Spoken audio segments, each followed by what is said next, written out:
다시 한번 같이 읽어보겠습니다. 시작. 메멘토 모리. 여러분 혹시 라티노라고 아나요? 라티노? 들어는 봤죠? 라틴 어딘지 아세요? 라티노가 어느 나라에서 주로 사용했던 말인지 아나요? 우리 전주영, 주영이 혹시 알아요? 잘 몰라? 앞에 재경이 그래도 역사 좀 잘 알잖아. 그래서 팔레스타인 지은 거. 아 비슷한데 아니에요. 아비. 까비 아니고. 자 주연이 잘 몰라요? 로마에서 주로 사용하던 말입니다. 그리스어는 헬라어라고 하고요. 라틴어는 로마에서 많이 사용을 했어요. 그래서 로마 사람들이 이제 라틴어를 주로 사용을 했었고 그것이 남아서 지금까지 내려오는 몇 가지 말들이 있어요. 뭐냐? 여러분 아모르 파티 들어봤어요? 아모르 파티. 네. 뭐 노래 중에 아모르 파티 빰빰빰 이렇게 하는 거 있잖아요. 뭐 그런 노래도 들어보긴 했을 거예요. 여러분 그 뜻은 뭔지 알아요? 5년 전에 막 유행했던 그런 트로트 제목이긴 한데 운명을 사랑하라는 뜻입니다. 여기서 파티는 파티 우리가 뭐 파티 이런 파티가 아니라 그 운명이라는 뜻입니다. 그 영어로는 fate죠. 그래서 그 파티를 운명을 사랑하라. 우리에게 주신 하나님의 그 섭리를 사랑하라 라는 뜻으로 해석할 수도 있겠죠. 또 하나 들어봤음직한 말이 있습니다. 카르페디엠 들어봤어요? 뭔가 좀 멋있는 말이라서 들어본 사람도 있을 거예요. 현재에 충실하라 라는 말입니다. 현재에 충실하라. 마지막으로 하나 더. 이 말의 뜻은 잘 모르겠지만 오늘 제목이기도 합니다. 메멘토 모리. 뜻을 잘 모르지만 모리는 여러분 게임 좋아하잖아요. 롤 중에 이제 모르가나 알죠? 그 모르가 모리에서 나오는 말입니다. 모르는 죽음이란 뜻이에요. 그러니까 모리, 메멘토는 아나요? 메모리란 뜻입니다. 그래서 그것을 기억하라는 거죠. 뭐예요? 그러면 죽음을 기억하라, 죽음을 의식하라 이런 뜻입니다. 옛날 로마 제국에서는 전쟁에서 승리하고 돌아오는 개선장군에게 104마리가 모는 화려한 마차를 줍니다. 그리고 거기를 그 마차에 서서 도시를 누비면서 다니게 해요.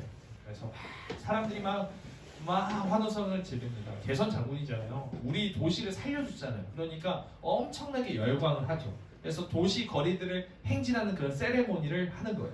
그런데 특이하게도 마차를 탄 장군 옆에 노예 한 명을 같이 태웁니다. 그리고 어떤 말을 크게 반복해서 외치라고 합니다. 한번 PPT를 보여주시겠어요? 첫 번째 PPT. 그 노예가 외쳤던 한마디가 뭘까요?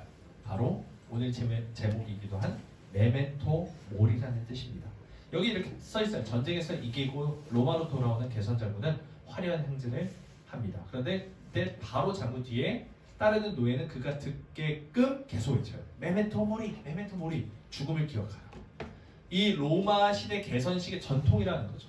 지금은 최고의 영광을 누리고 있지만 너는 언젠가 반드시 죽을 것이다. 교만하지 말라 라는 뜻이라고. 지금 이거는 이제 기사입니다. 국민일보 기사 중에 하나인데 그래서 제가 가져왔어요. 여러분들 좀 와닿게 이게 그냥 썰이 아니라는 것을 좀 알게끔 하려고 했습니다.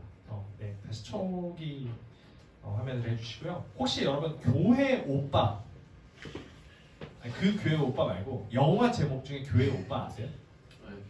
본 사람도 있고 안 본 사람도 있을 텐데 이 기독교 영화예요. 근데 여기에 교회 오빠라는 이 영화에서 이관희 집사님이라는 주인공이 나와요. 근데 이 집사님과 그 교회 동생이었던 사람이 이제 만나서 결혼을 해요. 그런데 젊은 나이에 아이 한 명만 낳은 아주 어린 나이에 4살, 5살쯤에 이 두 부부가 다 암에 걸려요. 사기암이에요. 그것도 거의 말기죠. 그래서 이건희 집사님이 이렇게 암투병을 하고 있는 상황 가운데서 그리고 아내와 함께 암투병을 하는 상황 가운데서 이건희 집사님이 믿음 안에서 대화하고 교제하고 하는 그 내용들을 같이 나누는 그 장면을 찍었어요. 감독이. 그 중에서 이 이건희 집사님으로 인해서 이 암투병을 하다가 결국에는 이 이건희 집사님이 돌아가시게 됩니다. 하지만 이분은 아무 의미 없이 허무하게 죽음을 맞이하신 것이 아니었어요.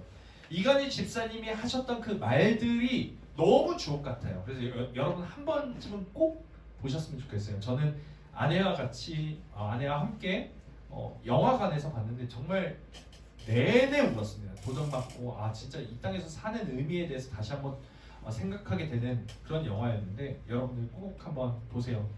기억하기 쉽잖아요. 교회 오빠, 그렇죠? 그래서 이 집사님으로 인해서 힘든 상황 속에서도 소망을 가지고 또 죽어가고 있던 사람들이 믿음이 새롭게 세워지는 그런 기적들이 일어나기 시작합니다. 예수님을 믿지 않는 그런 사람들도 이 영화를 보고 예수님을 믿게 되었다라고 고백하는 그런 간증들이 속속들이 그렇게 나왔어요.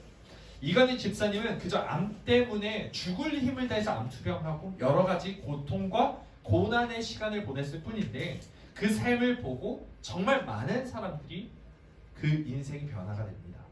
집사님은 이 땅에서 지금은 숨쉬고 계시진 않아요. 하지만 그분의 믿음과 그 믿음 안에서 말씀 붙잡고 분투하는 그 정신은 오랫동안 사람들의 마음에 남아있죠.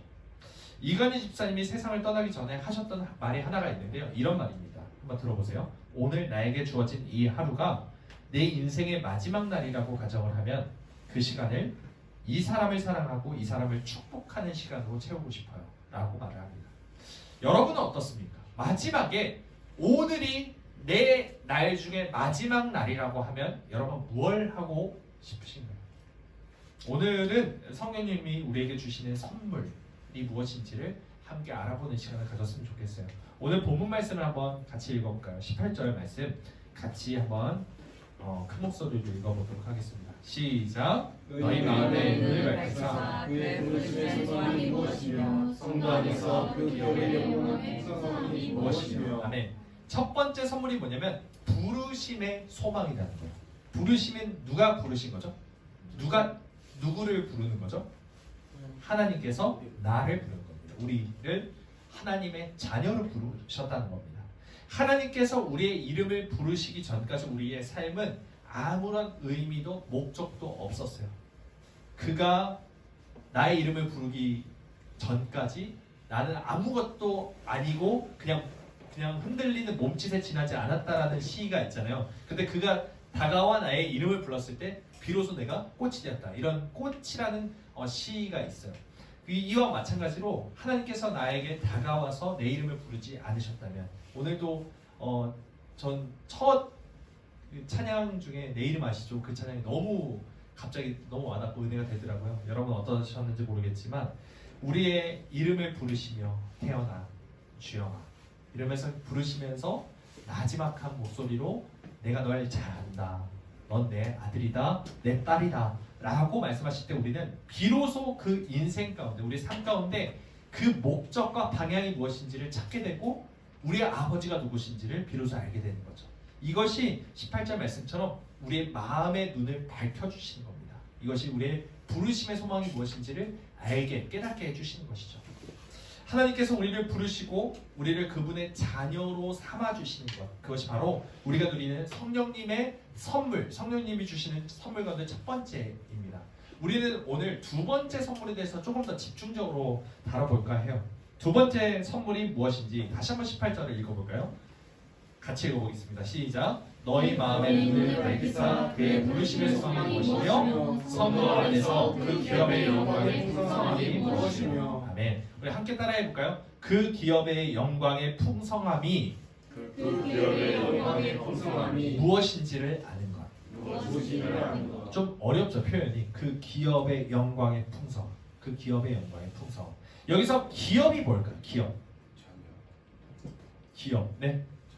자녀. 네. 우리 그 주영이는 뭐라고 생각해요? 기업.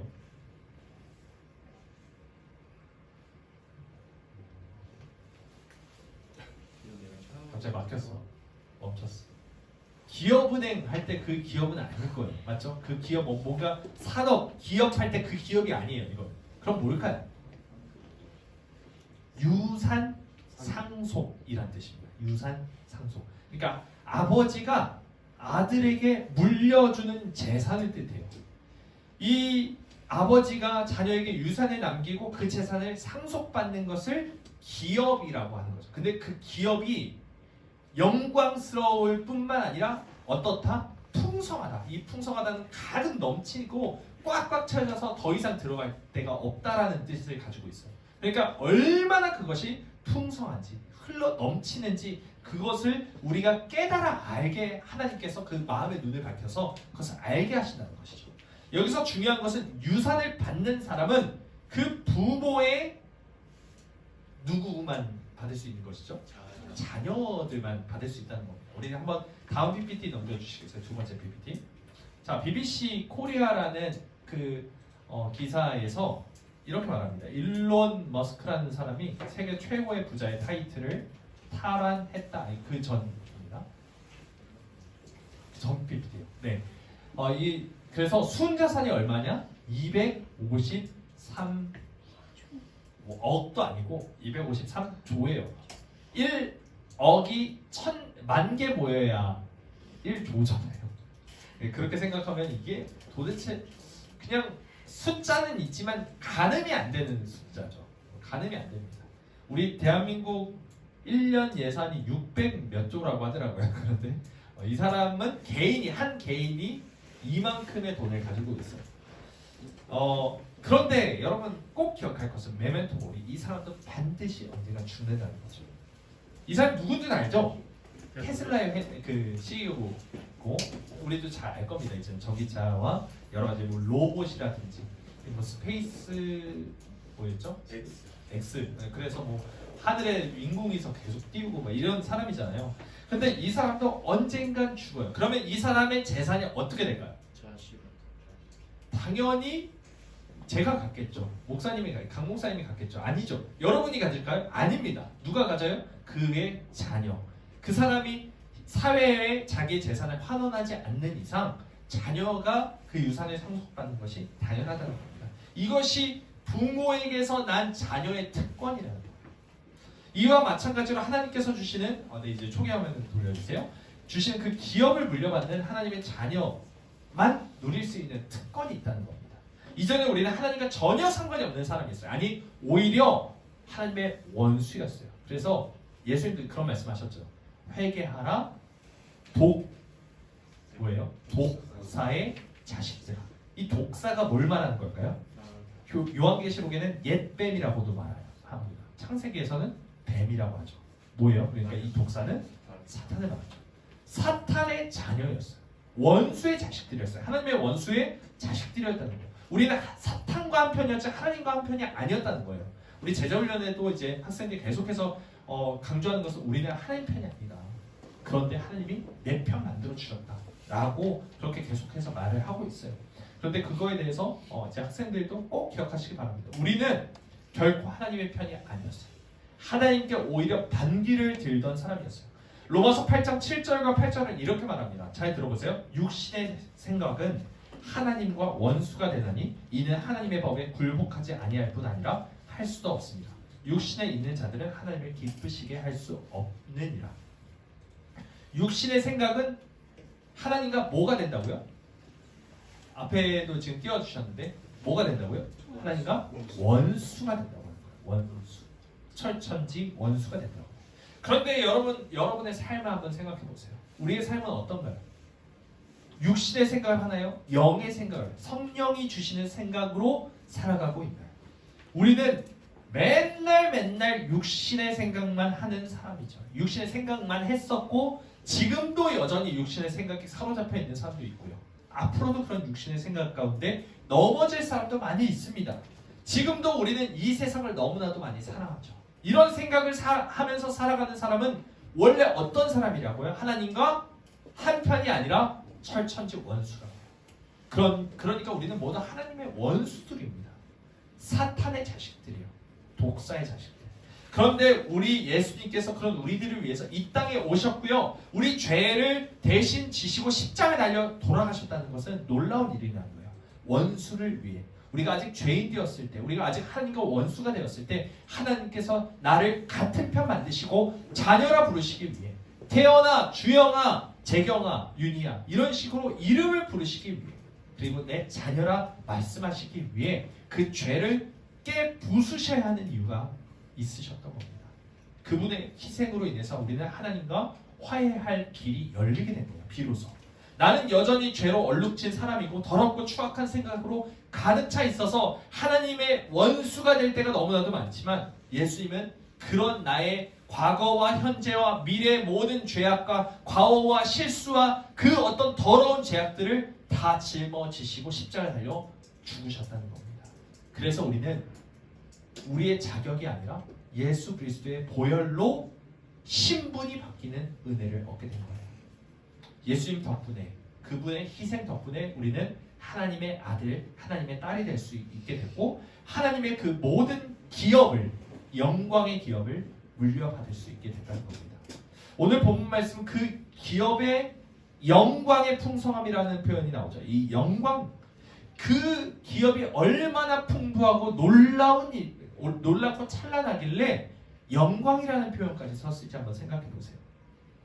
하나님이 우리에게 주실 기업은 영광스러울 정도로 넘쳐 흐릅니다. 또 아주 풍성한 것이에요.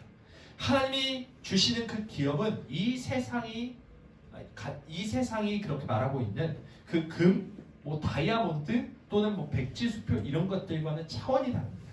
그보다 훨씬 더 가치 있고 그보다 훨씬 더 영광스럽고 훨씬 더 아름다운 것이라 말하고 있어요. 우리는 그것을 보지 못하기 때문에, 마음의 눈이 어두워져 있기 때문에 그것을 제대로 알지 못하고 그 가치를 제대로 논하지 못할 때가 참 많은 것 같아요. 예전에 막 진품, 명품 이런 거 아나요? 그런 거 보면은 그냥 골동품처럼 보여요. 그냥 어디 재활용 뭐라 그래야 될까요? 폐차장이나 재활용 이런 데서 볼 것 같은 쓰레기 같은 것이 알고 보니까 유물이어서 그게 몇 억짜리, 몇십억짜리 되는 그런 엄청난 가치를 가지고 있는 그런 보물이었다는 것을 알게 됐을 때 내가 왜 이것을 이렇게 가벼이 취급했을까라고 생각하는 사람들도 분명히 있겠죠.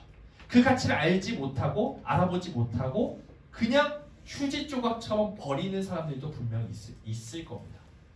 우리는 혹시 그렇게 하나님이 우리에게 물려주시는 그 유산을, 그 재산을 너무나도 쉽게 가벼이 싸구려 취급하고 있지는 않은지 한번 생각해 보았으면 좋겠습니다. 우리의 기업이 구체적으로 뭘까요? 우리 함께 따라해 봤으면 좋겠습니다. 우리의 기업은 예수 그리스도이시다. 예수 그리스도이시다. 그렇습니다. 우리의 기업은 오직 예수님 한 분뿐입니다. 우리 마지막 PPT 한번 보여주세요. 아까 잠깐 봤지만 여러분, 만약에 테슬라 CEO 일론 머스크가 여러분의 평생의 후원자라고 한번 생각해 보세요. 우리 신혜미 선생님, 제가 보니까 계속 지금까지의 삶을 보니까 아주 미래가 창창해요. 그리고 제가 지원하고 싶습니다. 그러니까 한 달에 제가 1억씩 지원을 해도 저희 집에 휴지 하나가 1억인데요. 이런 식으로 생각할 거 아니에요. 이 사람들 253조가가 자신의 자산이에요. 1억은 아무것도 아닙니다. 껌값입니다. 그러니까 제가 한 달에 1억씩 지원하겠습니다. 그러면 여러분은 평생 놀고 먹는 사람이 되는 거죠. 그렇죠? 만약에 테슬라 CEO 일론 머스크가 여러분의 평생의 후원자가 된다고 한번 생각해 보세요. 애플의 회장 팀 쿡이 여러분에게 한 달에 한 번씩 아이폰을 바꿔준다고 한번 생각해 보세요.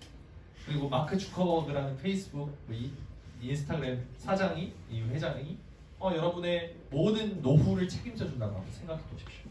이러면 너무 와닿아요. 맞죠? 이 중에 한 사람만 나의 조력자가 되고 나의 후원자가 되어준다면 여러분은 입이 근질근질거려서 사람들에게, 친구들에게 말하고 싶어서 안달이 나겠죠. 야야, 나 이 사람 뒤를 봐주고 있어라고 어떻게든 말하고 싶어 할 겁니다. 어떻게든 자랑하고 싶어 하겠죠. 그런데 오늘 말씀은 우리의 후원자, 우리의 조력자가 누구라고요? 우리의 예수 그리스도, 만왕의 왕이시며 천지를 창조하시고 나를 위해 죽으신 그분이 나의 조력자이고 후원자라고 말씀하신 거예요. 아니, 후원자 정도가 아니라 나의 아빠예요. 영원부터 영원까지 예수님이 나와 함께 해주십니다. 이것이 바로 우리가 받을 기업의 영광의 풍성함이 무엇인지를 분명하게 말씀해 주시는 거죠. 여러분, 예수님은 이 땅의 그 어떤 가치보다 더 가치 있는 것입니다. 예수님은 그 어떤 사람보다 부유하신 분이시고 그 어떤 사람보다 더 지혜로우신 분이시죠. 그리고 예수님은 그 어떤 사람보다 사랑이 많으시고요. 그 어떤 사람보다 따뜻한 분이세요. 그래서 우리가 물질로만 우리의 모든 것을 따지지 않잖아요. 우리의 영혼에 너무 막 팍팍한 마음이 들고 너무 외롭고 상처를 받아서 힘들 때 그 누구보다 나를 온전히 이해하시고 공감해 주시고 나를 치유하실 분이 예수님이시라는 거예요. 예수님보다 우리를 더 잘 이해하시고 공감하시는 분은 없으십니다. 예수님만이 우리의 상한 마음, 우리의 상처를 위로하실 수 있는 분이시죠. 여러분, 예수님은 하나님이세요. 믿으시나요? 아멘. 온 땅을 말씀으로 지으시고 이 세상을 통치하시는 왕, 그것이 바로 예수님이시라고 성경은 분명하게 말씀하고 있습니다. 예수님의 말씀 한마디로 천지가 벌벌 떨고 온 땅의 생명체들이 숨죽인다라고 성경은 말하고 있어요. 그런 예수님이 우리와 함께 하시고 나의 아버지 되어주시고 우리의 기업을, 그분의 기업을 우리에게 물려주시는 분이신다는 거죠. 이것이 바로 우리가 영원히 누릴 영광의 기업의 풍성함이라는 겁니다. 기업의 영광의 풍성함. 여러분, 교회 안에는 별별 사람들이 다 있어요. 예수님을 믿는다고 말은 하죠. 어저께도 다니엘 기도에서 목사님이, 유기성 목사님이 그런 말씀하시더라고요. 예수님을 믿는다고 말은 해요. 하지만 사실은 돈 많이 벌고 사업 더 잘 되고 싶고 이 땅에서 건강하고 장수하고 그렇게 살게 해달라는 목적으로 교회에 나오는 사람들이 얼마나 많은지 모릅니다. 여러분은 어떤? 하나님 오늘 시험 잘 보게 해주세요. 그러니까 오늘 제가 주일에 이렇게 예배드리러 나왔잖아요. 하나님 딜합시다. 이런 거나 사실 다를 바가 없는 겁니다. 하나님 좋은 대학 들어가게 해주세요.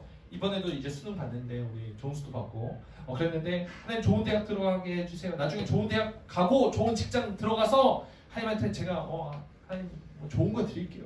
이런 식으로 우리가 딜하려 하지는 않습니다.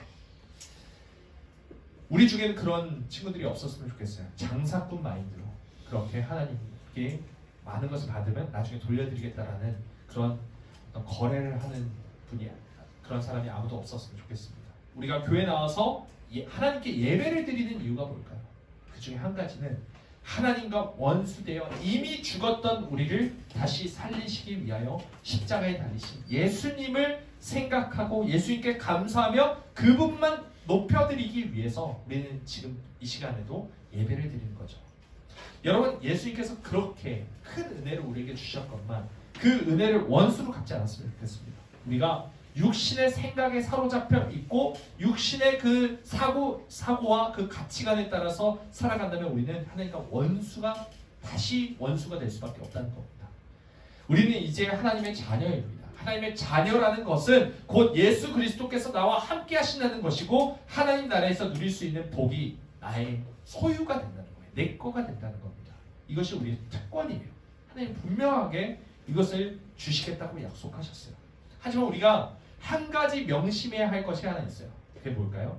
특권이 있다는 것은, 권리가 있다는 것은 다시 말해서 의무도 있다는 것이죠. 하나님의 자녀가 되는 권세를 주셨다는 것은 하나님의 자녀처럼 살아야 한다라는 의무도 동시에 지니고 있다는 겁니다. 책임이 있다는 거예요. 우리가 하나님의 자녀로서 하나님의 그 온 재산을 상속받는 상속자로서 책임과 의무가 있다는 그 사실을 잊지 말았으면 좋겠습니다. 그럼 하나님의 상속자로서의 책임과 의무는 뭘까요? 바로 하나님의 말씀을 듣고 그 말씀대로 순종하면서 살아가야 한다는 거죠. 너무 당연한 말인 것 같지만 당연하지 않습니다. 우리의 원수 마귀는 우리가 특권만 주장하도록 계속해서 우리를 꼬드겨요. 너 하나님의 자녀잖아. 네 마음대로 살 수 있어 라고 이상하게 말을 바꿉니다. 의무는 책임은 안중에도 없게 만들고요. 아무런 대가나 희생 없이 특권만을 누리라고 그렇게 속삭입니다.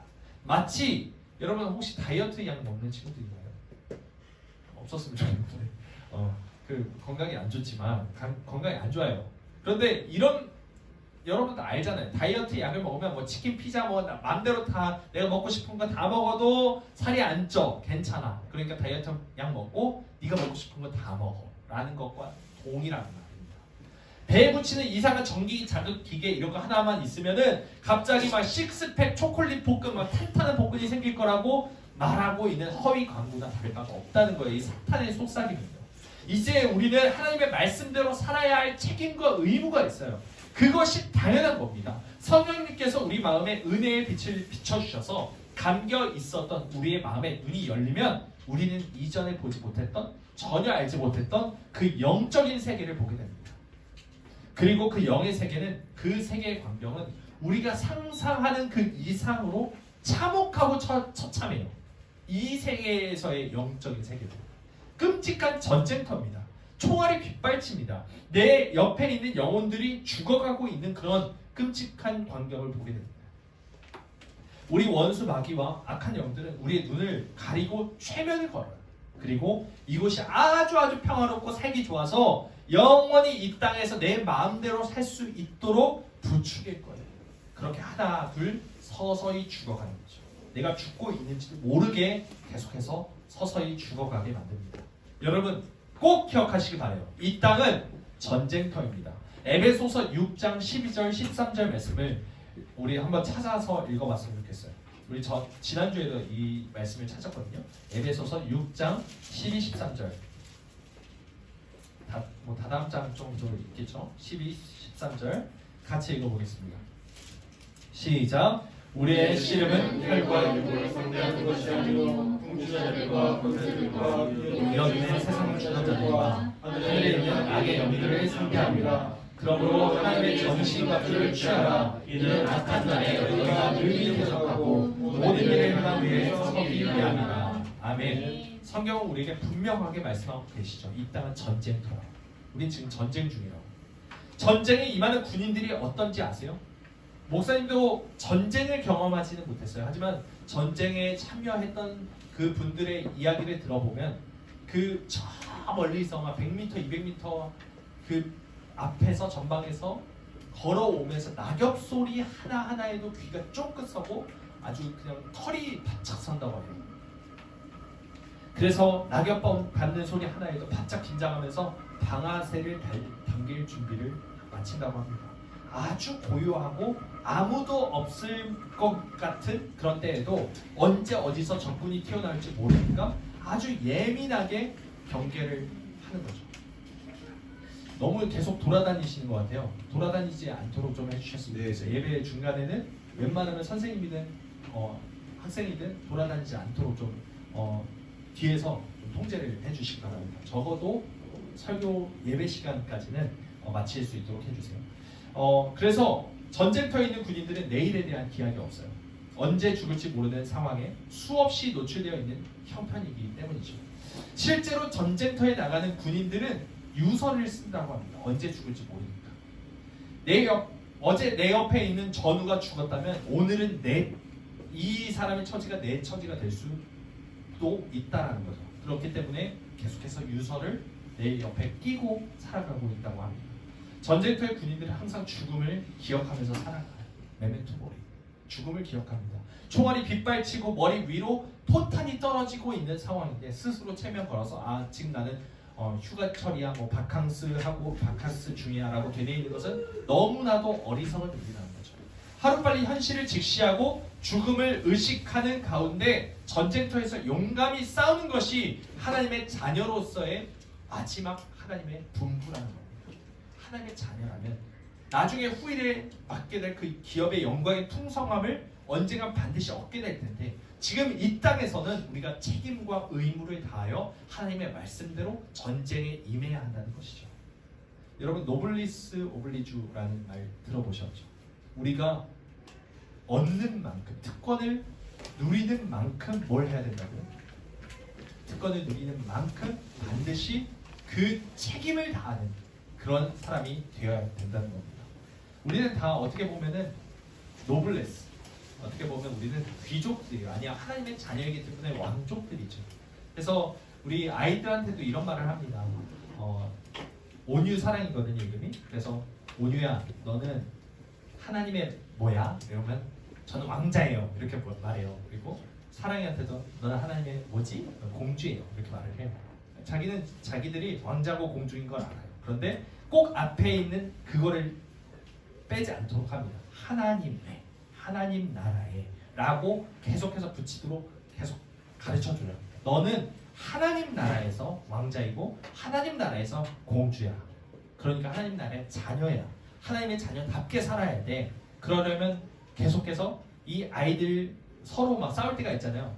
그래서 부드러운 말 하고 좋은 말 해주고 때리지 않고 서로 싸우지 않고 나쁘게 행동하지 말아야 돼. 이렇게 말하는 겁니다. 우리가 하나님의 자녀이기 때문에 선한 일을 하는 것이죠. 하나님의 자녀라는 권세를 얻었기 때문에 우리는 책임과 의무를 다하는 것입니다. 메멘토 모리, 우리는 모두 죽음을 의식하며 살아가야 해요. 내일의 기약이 없어요. 우리는 그 사람보다 오늘을 필사적으로 사는 사람이 없죠. 내일을 기약하지 않는 사람. 무엇보다 예수님이 그렇게 사셨습니다. 이 땅에 사셨지만 이 땅에 소망을 두지 않았어요. 이 땅에서 어떻게 하면 성공하지, 어떻게 하면 잘 살지, 어떻게 하면 오래 살지, 어떻게 하면 사람들에게 인정받으면서 살지, 이렇게 살지 않으셨다고요. 하루하루가 전쟁터였어요. 예수님은 매일마다 죽음을 준비하셨죠. 십자가에서 처참하게 죽으실 것을 3번이나 복음서에서 보면은 3번이나 예고를 하셨어요. 그렇게 사역에서 성공을 하고 사람들이 우르르 따라다니면서 예수님 저 좀 고쳐주세요. 다윗의 왕 아들 자손 메시아이신 그리스도 예수여, 이렇게 막 자기를 드높이는 것처럼 보일 때도 그분은 죽음을 준비하고 계십니다. 그리고 오늘을 그 누구보다 최선을 다해 죽을 힘을 다해 사신 분이 예수님입니다. 그러니까 우리도 예수님처럼 살아야 돼요. 죽음을 의식하고 죽음을 기억하고 오늘을 누구보다 충실하게 살아내야 합니다. 이곳이 전쟁터임을 기억해야 합니다. 이 땅에 소망을 두면서 어떻게 하면 잘 먹고 잘 살지 그것을 고민하는 그것만큼 어리석은 것은 없어요. 왜냐? 우리의 영원한 기업은, 그 영원한 기업의 영광의 풍성함은 이 땅에 있는 것이 아니기 때문이죠. 우리의 기업의 영광은 이 땅이 아니라 하나님 나라에 있답니다. 자, 그래서 디모데후서 4장 7절과 8절은 이렇게 사도 바울이 이렇게 말합니다. 나는 선한 싸움을 싸우고 나의 달려갈 길을 마치고 믿음을 지켰으니 이제 후로는 나를 위하여 의의 면류관이 예비되었으므로 주 곧 의로우신 재판장이 그날에 내게 주실 것이며 내게만 아니라 주의 나타나심을 사모하는 모든 자에게도니라. 선한 싸움을 싸우고 나의 달려갈 길을 마치고 믿음을 지켰다. 우리 모두가 이러한 고백을 드리길 원합니다. 우리 모두가 선한 싸움을 온전히 싸우길 바랍니다. 영적인 전쟁에 임하는 그리스도의 날랜 훈련된 군사가 되길 원합니다. 우리는 예수님을 위해 싸우는 예수 그리스도의 군사예요. 우리가 선한 싸움을 싸우고 달려갈 길을 마치고 믿음을 지킨 후에는 우리를 위해 의의 면류관이 예비되어 있어요. 그 영광의, 기업의 영광의 풍성함이 예비되어 있다고요. 그러니까 그것을 기억하면서 지금 이 땅에서 힘들고 아프고 어떨 때 외롭고 어떨 때 우울하고 이 세상에서의 삶을 마치고 싶을지라도 하나님이 우리에게 주신 그 선물이라면, 이 인생의 선물을 우리에게 주셨다면 그것을, 그 인생의 목적과 그 가치를 분명히 깨닫고 이 땅에서의 사명을 잘 감당하는 우리 모두가 되었으면 좋겠습니다. 우리가 영원한 기업을 상속한 상속자로서 특권만이 아니라 책임과 의무를 다하는 우리 모두가 되었으면 좋겠습니다. 하나님, 우리의 마음을 열어주십시오.